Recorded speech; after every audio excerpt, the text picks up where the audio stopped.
every game happened on February 11th. Tuesday, only 4 games. First game is, well, without the crazy trade going on, nobody's really talking about Sixers and how bad they are with Embiid and Paul George. When Maxey is playing by himself, they won a couple games. And then they lost 3 straight since Embiid came back. The Toronto Raptors, they did not have RJ Barrett, and they did not have Jacob Poeltl. And they still win. Scotty Barnes went off with 33 points, 10 rebounds, 3 assists, and still in 2 blocks. Yeah, this is what Scotty can do. Just give you every single category. And great efficiency here as well. Emmanuel quickly goes 7 for 11 for threes. That's great. Seeing his minutes, seeing him playing in the 30s. But we just don't know how many back-to-back games he's going to miss for the rest of the season. But he's finally playing, right? He's also one of the most disappointing players this year for sure. Getting drafted in the 4th or 5th round. Barely played any games. So maybe now is the time he pick it up. Yeah, I mean, so with Poeltl out, they started Jonathan Monkbo. He is getting the start over Chris Boucher. Chris Boucher was horrible here, 15 minutes. But Chris Boucher is also, we could definitely stream if there's a back-to-back. Right, Jonathan, we could definitely stream as well. He had 5 fouls. Otherwise, maybe he played 30 minutes. We don't know how much longer Poeltl is out. So outside of these 2 guys, I mean, Ochai, if you want to stream him, he had 5 fouls, but another 3-and-D guy. For the Sixers, Embiid, 27 points.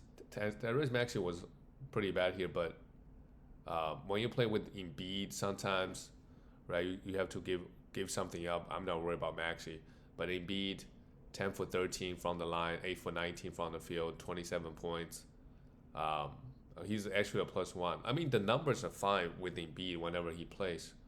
It's just like defensively, his lateral movement is non-existent. So he's just getting cooked out there on the perimeter. Paul George continues to be just horrible. -10. 2 steals and 2 threes are okay, but yeah, also one of the most disappointing picks in he's probably getting drafted in the 3rd round in most cases. Embiid, of course, is one of the most disappointing first, and he was getting drafted in some 2nd round in some of the leagues. But we'll see if he can stay healthy for the rest of the season. That's a big if. Like, I think he's still gonna put up good numbers. But yeah, crazy. If the Sixers miss the plays, that would be. I think they're just gonna blow it up in the summer. That's just, For the Knicks, another great win, 120-115. Karl Anthony Towns has been struggling, and this is a great win for him versus the bad Pacers team defensively. 40 points, 12 rebounds, 5 assists, and 3 steals. They have crazy good efficiency. Jalen Brunson. He had a little bit of foul trouble, so really Cat took over. Not really worried. With OG Anunoby still out, Precious Achiuwa is the guy that we could, another decent game here with 12 rebounds and a block. And Josh Hart popped off with 30 points, 10 rebounds, 5 assists, and 2. He's just been unbelievable this year.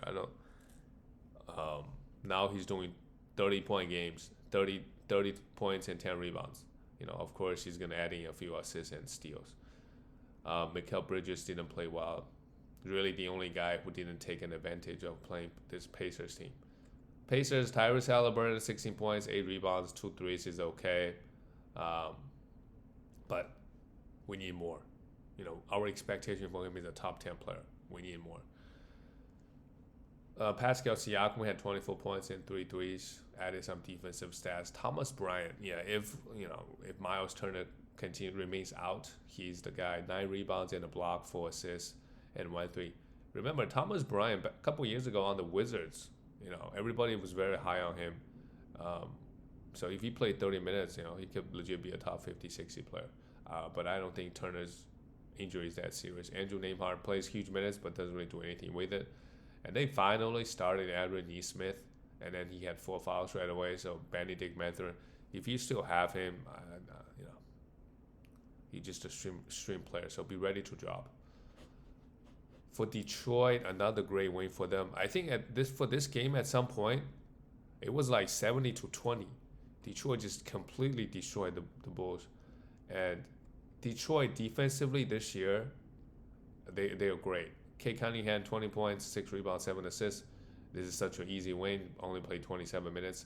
Tim Hardaway Jr. hit 1 3, while Malik Beasley is the better player, 3-and-D player.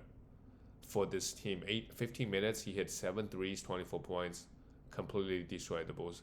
And the Bulls, defensively, they're not that great either. So, and they got Dennis Schroeder on this team. They give him 14 minutes. I'm not sure why. Maybe it's because this is such a big blowout. This is an interesting trade. I'm not sure why they got Dennis Schroeder. For contract reasons or for player. Obviously they got Kate. Is that going to impact Kate Cunningham's minutes a little bit? Because a lot of games he's been playing 40 minutes. I'm sure he gets tired. I don't know. Because they don't really have with Jaden Ivey out, they don't really have a guy that can really be a backup point guard if you look at their roster. So Dennis Schroeder obviously is more than capable. Tobias Harris, 18 points, 3 threes. He's also been playing a lot better lately. And Ausar Thompson, 4 steals and 2 blocks. That's what he does. For the Bulls, not much to talk about. Everybody got destroyed. Lonzo Ball remains out. So Matas is again in the starting lineup. Like I said, for sure, it's definitely worth to take a flyer on him. Everybody that got destroyed. Vucevic goes 4 for 15. Kobe White goes 2 for 13. This is just a bad game.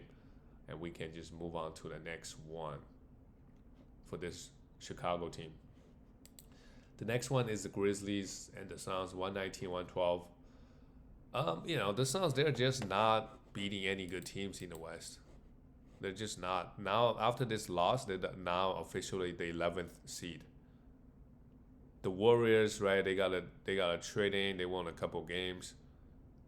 So the Warriors now, they're the 10th seed. Yeah, things are not looking great for them, to be honest, for Phoenix. And they didn't do any trades, so Bradley Beal remains to be on this roster. Another year wasted for KD, I feel like. Grizzlies, Ja Morant, 26 points, 6 assists, 7 rebounds, but missed all his threes. Jaren Jackson Jr. remains solid, 17 points with 2 steals and block. Struggled a little bit from the field. Desmond Bain, now this year, like, not one single guy on the Grizzlies have crazy high usage. Right, the ball really gets spread around, so that's very different from I think a couple years ago where Ja would average 27 points and he would have the ball a lot of the times. Jalen Wells played just 19 minutes with 4 personal fouls, but you have guys coming off the bench. Brandon Clark had 14 points in just 18 minutes. Santi Aldama, right, he's gonna let shots fly whenever he's on the court. So a lot of guys with streaming value.